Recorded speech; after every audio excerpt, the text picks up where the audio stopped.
Tukulamusiza nnyo ku Beg TV Kibalizi John tuli mu program ensonga mu ddiiro tutunulira ebyobufuzi. Tuleese president wa DA Democratic Front Vice President Vice ate ne president enjawulo zero. Kuva lwe yadduka mu Jema abadde atwekweka paka lwe tumuguddeko ebbaluwa yagiye yamanya bagenda mu ebbaluwa emusiibula mu Jema emuyimiriza ku mirimu gy'obwogezi n'ebirala n'adduka. Ali mu UDF bamuwa ogufu omumyuka wa president naye nga ensonga enkulu ebibiina byonna ebisinga kati biri ku DF bigamba etabudde ebibiina byabwe ba complaininga buli gye bagenda structures zemusangayo zemuyoola. Tulabyeko abalala bagamba nti mwe mutabudde olukiiko bwe olufuzi abaludda lwa kabuleta bibiina bingi DPA beevuma mwaze kutabula bibiina sooka obuuze ku bantu tutandikira awo. Abalabi ba Beg Media mbabuuzaako mu linnya lya Mukama Katonda ow'ekitiibwa abafunye ebizibu mbasaasira ate n'abafunye obuwanguzi tubayozaayoza. Ekisooka si kituufu ntunoonyeza nga tonfuna. Onoonya naye olw'okuba obuvunaanyizibwa obupya bwe ndimu ssebo bwebumbuza nina okukola emirimu gy'abakama bange. Ekibiina kyaffe kikyali kipya tukyalina okukizimba so obudde nfuna butono era emirundi mingi gyonkubira sikwekweka bwekwese nkubuulira nindyeno oba ndyeno ekyo kisooka. Amiina Mukama mulungi naye kyogambye ekisooka si kituufu nti Jema yali etegeka kungoba. Jema nze nagirekulira nenjivaamu ekitambula teri Jema nze gwe muntu gwesinga okwetaaga. Tomanyi delegation ze nakafuna zijja gyendi nzire mu Jema naye nasalawo waaye simanyi naye eyo discussion tonagifuna olulala naye nga kyenyinza okugamba gyotandikidde nti ebibiina byevuma DF. Kakati erinnya eryo Democratic Front twalironda na bwegendereza. Democratic Front erimu abantu abakkiririza mu demokrasiya enkyukakyuka ez'emirembe mu demokrasiya mu Uganda oba okubukaza demokrasi. Omanyi tulina ekizibu mu ggwanga ekizibu kye tulina mu ggwanga lino tulina ebibiina by'obufuzi naye tebirimu demokrasi. Ebibiina ebyenjawulo tebirina demokrasi. Bw'osanga ffe byatujja mu Jema wali butabaamu demokrasi. Bw'osanga abavudde mu Democratic Party aba DP Bloc balwana butabaamu demokrasi. Olaba Delegates Conference ya DP nga obululu babubalira ku mudumu gwa mmundu. Bw'ogenda mu NUP eyo yo tewali yadde okulonda n'akatono yadde okubiibi. Demokrasiya waayo yoyo kye bayita demokrasi kimanyiddwa kasita tukikkaanyaako kye bayita demokrasi anti yes kasita abantu bakkaanya ku kukola obukyamu ekyo tekikifuula demokrasi. Abantu bangi ebbanga tono nyina omuntu kubeegwanyiza obwa mmeeya beekwawempe gwe nalaba recordinze ngaali mu kugugulana na Mwami Nyanzi era siggwe era tokola bwoti era nali naye nina we nali ne mugamba ndowooza olaba buli we mutayagala kuzimba demokrasi mugenda kumaliramu ebyo. Kye bayita demokrasi kwe kubeera oba kwe kufugwa oba yenfuga ey'abangi okwesalirawo abantu kye baagala nti bantu bakulembera okusinziira ku bwetaavu bwabwe okusinziira ku baagala so si bantu abatono okubateekamu fiya bwe babasalirewo era mubeere ku ebyo. Kati abantu bonna mu bibiina by'oyogerako abaavaayo ne beegattira mu kye bayita Democratic Front balina ekintu kimu kye tufaananya nti ffenna twali twagala demokrasiya wagye twali. Kakati mu kulaba nga demokrasiya tatuweereddwa wagye twali kwe kwekunga ne tugamba bakkiririza mu demokrasiya ne muyola chairman tubeere nga twekuŋŋaanya kyenkugambye demokrasia kusula ebibiina birala ffe tewali kibiina kye twasudde ate kibiina kye twasudde tulina ekibiina mugenda mu district ne muyolayo chairman ffe bwe tujja ne tukubuulira ebigendererwa byaffe ntuga nti tuzimba ekibiina ekikkiririza mu ssemateeka abantu abo basigala tuzimba ekibiina ekigenda okukulembera abantu okusinziira ku bwetaavu bwabwe walaba delegates conference yaffe noza tewali kibiina ky'opposition kyakoze delegates conference eringa yaffe kisooka ng'erimu abantu okuva mu Uganda okugabira abantu emmere kyekifule ekyenjawulo tewali nga delegates conference yawa gye basiibye abantu enjala gy'omanyi olina ekibiina ky'omanyi ekyagikola ne basiiba ate bwe tugikola netandika ku ssaawa 5 ku 10 era bali ekyemisana ate lwaki bwe muba mwagadde abantu balina balye ku kintu tugamba wasuubira Democratic Front okukola delegates conference erimu abantu okuva mu Uganda abantu okuva mu West Nile abantu okuva mu North abantu okuva tuyina bamemba ate n'ekirala ffe ng'abantu bwe bonda abandi muwejjere tusobola kuyimirizaawo kibiina bamemba ba Democratic Front olina gwolaba nga ali awo mujjega nnyo so kibiina kyatandikwa bagagga bokka si kibiina kyabawejjere tulina ekisooka tulina bamemba era tuze tulonkinga membership cards zaffe abantu bazigula tufuramu ensimbi ekyokubiri ng'abantu abali mu Democratic Front tetuli bawejjere nnyo ekyokusatu tulina emikwano kuno n'ebweru abaagala eggwanga eririmu demokrasi era batutunulako ne balabanga kye tuzimba kyekyo kigenda okuwa eggwanga lino enkyukakyuka eyannamaddala oyogedde ku biina by'abannombu tebiina demokrasi bagamba bugambi gundi kukwata kaadi gundi genda ku kitebe tuli mu kusunsula abeegwanyiza bajja ne bakima foomu bajja ne bakima era bali mu kusunsula abeegwanyiza bajja kaakati oluvannyuma lw'abeegwanyiza ebifo ebyenjawulo okumaliriza process bwe bali omu webasukka ku omu tugenda kuteekateeka akamyufu okakazi yes tugenda kuteekateeka akamyufu ewali abavuganya abasukka ku omu nga beegwanyiza ekifo temugenda kulinda kubatuuza kukola kikola kakati mu demokrasiya okutuuza abantu consensus nayo demokrasi kasita oli akkiriza kasita kitabaamu kubeera nti waliwo omuntu eyatudde ennamirembe ku kitebe kyaffe n'alagira nti oyo temumuwa era obasange nga bayomba nedda tugenda tukkiririza mu nkola eya demokrasiya era bakandideeti baffe tubagamba ne wobanga mu district mwoli gwe member wa DF noonya banne abalala mu constituting ekyalo ku kyalo obeerako omuggo waffe bwe muli ababiri ku muluka era mwerondeko bwe tulina kye tuzimba bwe twesanga nga ekifo kiriko abantu abasukka ku omu nga tuteekateeka akamyufu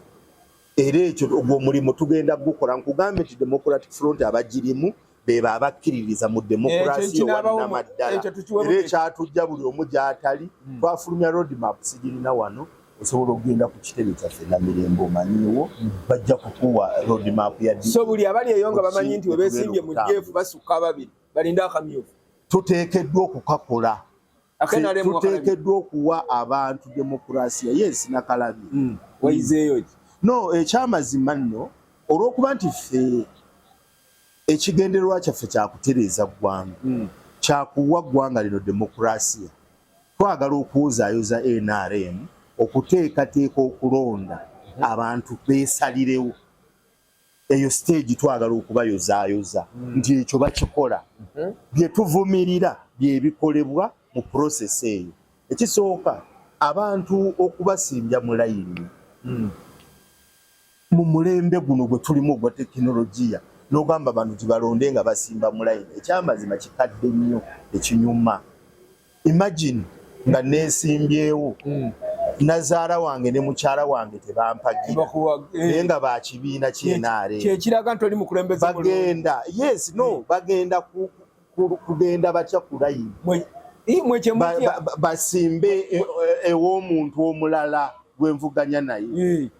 ekiteekesaawo obubokisi mu demokrasiya nsonga ng'ezo nsa kuzibansa tibasobola okundaba ndi siri mukulembeza asolwa anti nange omugongo tutabula wendaba mukyalawo mutabani wo nazaalawo tebakuwadde kalulu nange abadde agenda okakuwa nti kakati naye famire esigadde etya obumyufu bukutule bondi za famire omusajja bakutunulako naye gwobatunulako otya oluvannyuma lwa exercise ekyo kibi ekyo tubagamba bakikyuse kikadde ekyokubiri okutulugunya abantu okukuba abantu emiggo effubitizi erikabeeramu eryo bateekeddwa okulisalira amagezi liveewo n'ekyokulala ate NRM bayina ekiri dictatorial nti ekifo kya chairman ne vice chairman byo tebivuganyizibwako nalaba chairman w'akakiiko kaabwe ak'ebyokulonda Tango Odoyi ng'agamba baagala okuvuganya ku bafulaga beara ne bwa chairman foomu zammwe teziriiwo era temuzikima kugamba olabira ddala ng'ate baagala exercise ennungi gye tuwagira gye tulowooza nti buli kibiina ekyandibadde kitambula ate bayagala okugivuluga n'obwannakyemalira bwa mwami Museveni nti ye tebamwesimbako ye tebamulonda ye bamuyisaawo buyisa ekyo kyo kibi mu exercise yaabwe naye ekyokuwa abantu omukisa okwesalirawo kwani agenda obbakulembera yadde bakikola bubi ekyo tulina okuba nga tukiwagira n'amaanyi gaffe gonna naye kusaba ebibiina ebirala nti eyo yenkola bwe tuba twagala okukaza demokrasi eryekubo lye tulina okukwa ekibuuzo ekitwatandikiddeko kyabadde nti ab'ebibiina babeevuma njagala okirambulule tukiveeko babeevuma mu biyiye byonna bipyeka kakati abantu bakantandike naye wagambye nti demokrasiya gugambe y'abantu abatalina lwaki temuzimbye structure zammwe kyenkuga ate abantu tugenda kuzaala y'abalala bannayuganda be bamu ffe tubawa bubi puroguramu yaffe puroguramu yaffe bweti tuwe tulowooza okubikola abawulira okunyigirizibwa mu bibiina gye bali ne bajja ne batwegattako ogwo gwe mulimu gw'ebibiina by'ebyobufuzi kuli kuruutinga bantu be muyina endowooza efaanagana kati abantu bonna abakkiririza mu demokrasi balina kujjawa balina kujja mu DF kakati ekyo kyogamba nti simanya ate ebibiina bigamba nalabayo abantu abajja ne bagamba Mathias Mpuuga finito ne bwe yesimba kuwa chairman bwerusi tasobola buwangula kakati bannayuganda weebuuza entegeera y'abantu abamu Mpuuga yaggwawo atakyalina makulu ate mumunenya mutya nti ebibiina byammwe byonna biddukira gyali then kitegeeza abaali boogera ebyo be balina obuzibu bwe kibanga buli adduka gye muli talaga walala agenda wa Mpuuga abava mu DP wa Mpuuga abava mu Jema bagenda wa Mpuuga abava mu PFF bagenda wa Mpuuga abeFDC badduka wa Mpuuga in fact ndowooza njagala olabe campaign engenderere bw'osoma olupapula lwa Monitor Daily Monitor stories kuba stories ku DF naye abazikuba tubatuukiridde ne batubuulira abakola omulimu ogwo kati ng'ogamba nti abantu effort eyo lwaki temugiteeka ku kumatiza abantu baagala ekyammwe temulimu effort eyo gye mutadde ku DF lwaki temugiteeka ku ki kyogamba waliwo campaign engenderere waliwo campaign engenderere yes ekyokwonona DF erimu abantu ekisooka abantu ba gavumenti besasulira okukola propaganda ku kibiina kyaffe ate nga waliwo abagamba nti gavumenti yennyini yebawa ssente mwonoona ebibiina by'abannamu ekyo tujja kukiraba tetufaayo yero Mugisha muntu waliwo abantu abamuyitanga Mooro nagamba mubawe obudde olwaleero wakyaliyo yeno Mugisha muntu ndowooza ye most endured leader n'abamu twamulabye nga kati abantu abamugambanga nti Mooro olwaleero bamuyita atule mu delegates conference zaabwe bamuyita beekubye nabo ebifaananyi Honorable Mpuuga gwe baagamba ni Mpuuga finito tayinza na kuwangula bwerosi otugambye olwaleero abantu gwe bakola ki ababibiina gwe beekwasa nti buli bibiina bidduka wuwe ate yaggwawo tukiwa obudde nze nkubuulidde nti aba gavumenti abataagala demokrasiya wannamaddala kulikinga demokrasiya wannamaddala bali ku Honorable Mpuuga bamulwanyisa. Waliwo abantu abatakkiririza mu ideas za Mwami Mpuuga nga balaba nga ziri superior okusinga ku bye balowooza. Abo nabo bafuuse babulabe gye tuli. Njagala okuwa ekyokulabirako. Mwami Mpuuga yavaayo ne programu y'okukyusa mu mateeka agafuga ebyokulonda electoral reforms. Waliwo abaawandiika ebbaluwa obutakwekwekera omu ku baawandiika nga babitrashinga twetaaga mateeka ago gakukyusa mu byakulonda yali Mwami Kyagulanyi. Yes. Naye ali mu kaabalumaamira olwaleero. Yagenda ne yeetaba mu lukuŋŋaana Mwami Mpuuga lwe yategeka nga leader of opposition e Munyonyi. Mwe yayita ebibiina byonna okuteesa ku electoral reforms. N'alwetabamu n'asubmitinga. Bwe waayita ennaku ntono n'awandiika ebbaluwa. Baluwa eyo ogimanyi tebiina makulu. Tubyetabamu byaki? Amateeka agaliwo malungi nnyo gatusobozesa okuwangula mwami ani? Mwami Museveni. Kati abo be bantu boogenda okusanga nga batwogerera ebikikinike. Neffe tulina buzibu ekiwoogo. Naye namwe temufunye reforms ate namwe era mugenda mu kalulu. Oweekitiibwa Mpuuga yakola okwebuuza ku bibiina eby'enjawulo. N'akola okwebuuza ku kakiiko k'ebyokulonda. Waliwo n'ensala za Supreme Court ku kalulu 2016 musango gwa Mama Mbabazi. Kooti bye yalagira biteekebwe mu nkola olwaleero ebitannakola ki ebitannateekebwako. Mwami Mpuuga yasaba liivu n'emuweebwa n'amalirizo olwaleero omulirimu nguli eri Speaker wa Parliament okuteeka ku order paper wanaamuteerako representinga ebirowoozo byo n'enkyukakyuka ze mwagala zikolebwe mu byokulonda omulimu ogwo gugenda. Awo oli wakubuuliza nti kati mwaba DF munoonye ki mu kalulu ekika ekyo? Akalulu tetulina option. Buli wooteetaba mu kalulu oba olesa abajega babakulembere. Buli woote abantu abalina ensa buli omuleka ebintu by'obuvunaanyizibwa muberekere abajega abatalina nsa. Oba mukkirize nti kale abajega kaba basalirewo. Kakati tetusobola kukkiriza abajega kutusalirawo. Y'ensonga lwaki olaba ti mu bantu bonna Mwami Mpuuga yaleeta ki? Ennongoosereza ezo. Abalala tebazirabamu mugaso, abalala babiraba nti byakuzannya mu ki? Kuzannya. Naye kyenjagala okugamba muganda wange nti ffe fokasi yaffe teri nnyo ku kalulu. Fokasi yaffe eri ku kutereeza ggwanga. Ebintu bino njagala abatulaba byawuli. Amateeka ag'okutereeza demokrasiya oba okuzimba institution ez'amaanyi tegateekeddwa kubeera wakati wa kuvuganya Mwami Museveni oba mutamuvuganya. Awo tukolera ensobi. Amateeka g'ebyokulonda oba okutereeza mu mateeka g'ebyokulonda tetugaleeta nti tuggyeko Mwami Museveni oba asigaleko. Kuba mpulidde debate eyo Mwami Museveni tasobola kubikkiriza ebyo era simanyi NRM yeyina ababaka abangi mu Parliament olw'ensonga nti ffe debate ng'eggwanga twagiruuzinga. Ne tugiteeka ku kulowooza ndi ebitereeza eggwanga tubikolera Mwami Museveni kuvaawo bakusigala. Awe tuluuzingira. Amawanga agatambudde mu demokrasiya, amawanga nga Ghana, baneiba baffe wano Kenya, South Africa, amateeka galeetebwa kutereeza systems za ggwanga. Era Oweekitiibwa Mpuuga electoral reforms zaleeta. Kyetwagala okugamba abatulaba okubaako n'ababaka b'NRM abatulaba oba abawagizi b'NRM. Si mateeka ga kuggyako Mwami Museveni. Era we nkubuuliza golaba amateeka ago eggwanga terigenda kuggwaawo na kalulu kajja. Egambe y'ensobi gye mukola. Kulowooza nti okutereeza amateeka g'ebyokulonda tulina kugatereeza lwakuba waliyo okulonda kwa 2026 okulonda kukyaliyo ssemateeka gwe tulina agamba tulonda buli myaka emeka 5. Naye tugamba tugende mu kulonda nga tetugenda kwetabamu nga richo.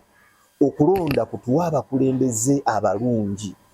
oba bava mu kibiina ki oba bava mu kibiina ki naye nga bawangudde okulonda okulimu amazima n'obwenkanya. Ebyo bye twagala katono nnyo nga mmaliriza ku nsonga eno ekyo kye twagaliza eggwanga lino. Era ffe mu DF tulowooza ababaka baffe tugenda kubakuutira ebbanga lyonna nti muleete amateeka ga kutereeza ggwanga, amateeka ag'ebyenjigiriza, amateeka ag'ebyenfuna. So amateeka ge tuleeta titwagala gabeere nti gakujjako mwami Museveni era abantu batulabire mu kiti ekyo abawagizi be bakirabire nti amateeka ago bagaleese kujjako Museveni so tugagaane abagawagira amateeka ago bagaleese lwakujjako mwami so tugawagire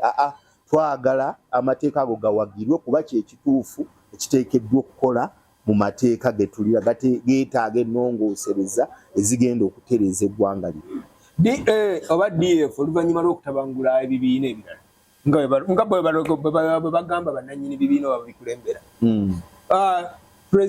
president muleeta presidential candidate oba mugenda kwesiba ku bifo bino ebirala kakati ekibiina ky'ebyobufuzi kyonna kisuubira okuleeta presidential candidate naye ffe tukkiriza nti opposition mu mbeera mweri opposition njaba yaba tulina bye tutakoze opposition erina omusajja luli yayogomya omusajja kati omusajja ali mu kunoonya ssente ali Canada aliwa gyogamba mu njaba yaba lwaki munafuya abantu nze nkugambye eyo statement yanali endaba yange opposition gye tuna njaba yaba tenatuuka kufuna busobozi butalaaga ggwanga lyonna newangula akalulu ak'amazima n'obwenkanya so tukubiriza bannaffe tiwe tubaako omulimu ogw'okukola mu ggwanga lino tuteekeddwa kubeera bumu tuteekeddwa kwegatta n'abo bonna abalowooza eggwanga lino lyetaaga enkyukakyuka tetulina kapasite ffe nga ffe aba DF eyemalirira kugamba tetugenda kujjako nakyemalira e Uganda nedda yensonga lwaki tukubiriza bannaffe tuteekeddwa kukolera wamu era ogwo omutima tugukkiririzaamu mu kugamba nti bannaffe betwogeraganya nabo betwagala okukolagana nabo mu mulimu bwe balaba nti kandidate wa DF yasaanye okukulemberamu olutabaalo tukyaniriza wabula wabaawo abalala yabakama Museveni amulangirire kyawedde tekinaggwa abavuganya bayabayaba kugambe naye bwe twegatta bagamba agali awamu gegaluma ennyama tukyalina obudde busobola okwogera munaku ze tutandise okwala obubazi mu byobufuzi olunaku olumu mu byobufuzi lunene nnyo lusobola okukola enjawulo mu Algeria gavumenti bagisuula mu lunaku lumu na muvubuka kweyokya ow'ekigaali abasite council bajjako ki so tusobola okusuula gavumenti ne bwe luba nnaku bbiri oba mwegasi kasita tubanga tukola ebikolwa ebyawamu twegasse olwaleero tewaliiwo kalulu kategekeddwa lwaleero akalulu ke tugendako ka 221 manya 225 singa ekifaananyi singa tugamba olwaleero nti kusande kulonda Museveni opposition tetwagala tudde mu bintu bya Wakayima ne wange omuganda wange akalulu ke tugendamu tuli mu mwezi gwa 8 akalulu ka January kusizira ku Lodima of Electoral Commission tulina obudde bwa myezi ng'ena ku 5 naye bwe bibeera mu mbeera gye birimu olwaleero bwe bibeera mu mbeera mu ebiri bannayuganda beekaabire tukyalina nakyemalira emyaka emirala etaano so tulina okukola buli kisoboka okubanga tutambulira wamu abantu babulire programu ya DF etambula olwaleero DF olwaleero tulisoroti tulina nominations za bari candidates baffe ab'omu Far East era abakulembeze baffe bali eyo enkya olunaku lw'enkya tugenda kubeera mu Eastern near East okuva Jinja, Iganga, Bujiri, Kamuli bakandidates baffe bagenda okujja okunominatinga ejjinja tuli Jinja then tugenda kubeera mu Greater Masaka tugenda kubeera mu Western tugenda kubeera mu North n'ebitundu ebirala ebyenjawulo tetwagala kukalubiriza ba candidates ndi aba West Nile ate mujje Kampala nedda akakiiko kaffe kagenda kusituka kagendeyo nenga tukyayongera n'okunnyonnyola bannayuganda ebigendererwa byaffe by'okubukaza demokrasia ekigambo ekyo Democratic Front tetukyeyita bweyisi ffe tulowooza nti demokrasia tuteekeddwa okumwogerako naye nga n'okumukola tumukola kyova olaba bali mu DF nkugambye beebo abaafuna emitawaana gya demokrasia mu bibiina ebyo byogambye bitwakyuzinga nti tutujja abantu mu bibiina byabwe ffe kyaffe kyakubabuulira kyakuteekawo platform era DF nayo tegeeza bannayuganda ye platform yokka ekkiririza mu demokrasi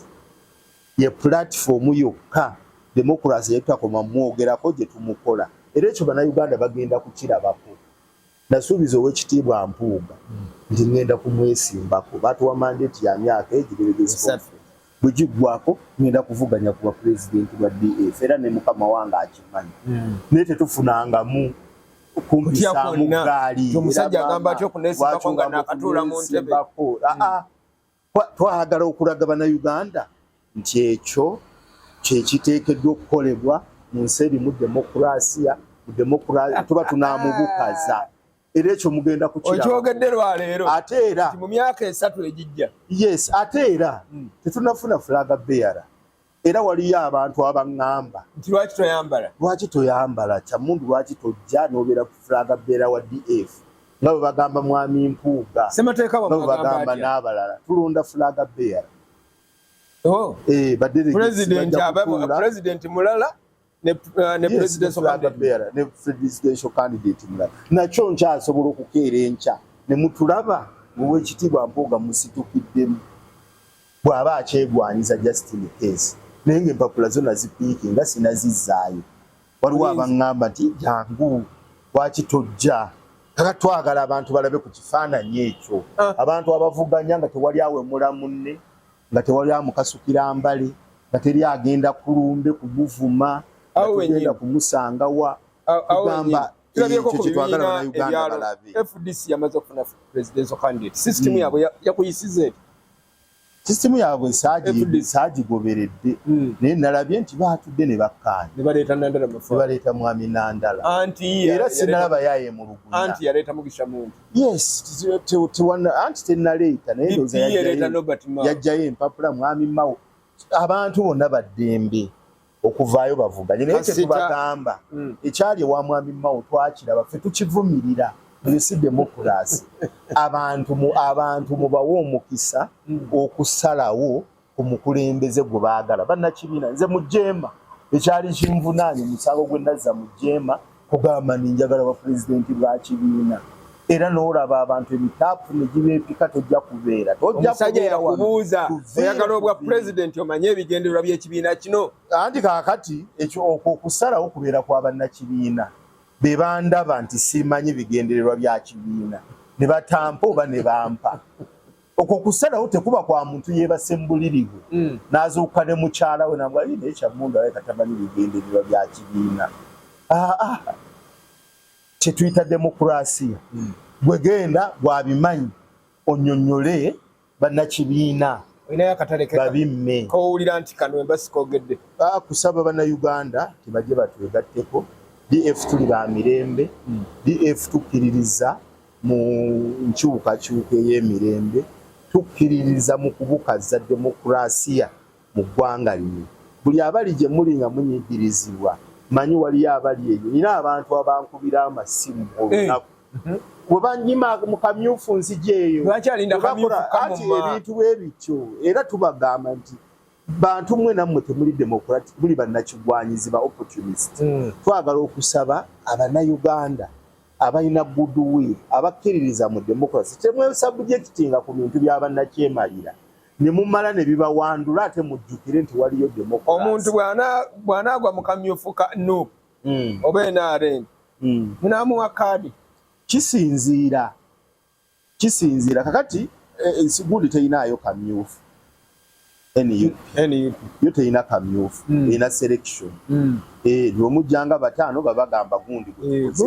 balina kamyufu abe NRM babadde n'okulonda oli asobola okugamba ninze banzibye mwami Ssekikubo agamba mukulu lwa Shande yamubba naye nga yamusinga emirundi emeka mwami Ssekikubo ye subjectinga ku process ya demokrasi agamba teyafuna ki teyafuna bwenkanya yabbibwa bakuba abantu emiggo oyo akkiririza mu demokrasi mwami Ssekikubo bwajja nti bannange yadde nayagala okusensalinga mwami Mpuuga aba DF mumpe kaadi mwami Ssekikubo tugimuwa kubakkiririza mu mazima mu demokrasi teyandesubjectinze ku process ya demokrasi nga tali democratic oyo tumuwa ne waliwo abantu nga mu butuufu olaba ekimuleese busungu oyo tujja kugamba ogira olindako soko ekinega kikugweko owobusungu nga nomination ate ziggwa ati nedda olwedde tulina abantu baffe mu bifo gye beegwanyiza sajja eyagamba nti nze ku mpuuga kwenfiira Kyammundu n'asuulawo Jeema n'agamba nze ngenze enkya Kyammundu agambe njagala bwa president ate DF egambe ebyo tosobola kubisangayo ffe tuli democratic processi zaffe zigenda kubeera transparent era abantu bagenda kuziraba bannange tetujja kusukawaawo katulinde ffe byatugamba bye tuwandiika tulinze okulaba amazima n'obwenkanya ibadde byaludde okulaba naye tonnabirabako byetandise lwali tonnabirabako bwe waawuliddeyo nti mu DF waliyo obutali gakyali mabaga sooka osiime kyolabyeko bwe waawulidde ki sebo bawukyawaata tebannajjula linda okujjula olwaleero ekiriwo kyetwalabyeko wandibadde ogamba kale kyetwalabyeko ekyamazima mutambulira awo katulinde kaadi emala okugabwa tugenda kuzigaba era olabe ng'abantu bamatifu otugambye akamyufu tukalinde awali abasukka mu omu n'otugamba era ojja kulaba nga ffe tetugenda ku candidate abali ku kifo nga basukka mu omu tojja kulaba yaavuddeyo ng'ayomba kyogamba tetulabayo independent yavudde mu tosobola kumulabayo olw'ensonga processi zaffe zigenda kubeera transparent nga ne gwe bawangudde akkiriza ni mu butuufu mpangudde mubeere bulungi musibe bulungi mwebale okulaba Beg TV mugende ku beg.com musome amawulire agasinga okubeera ag'omulembe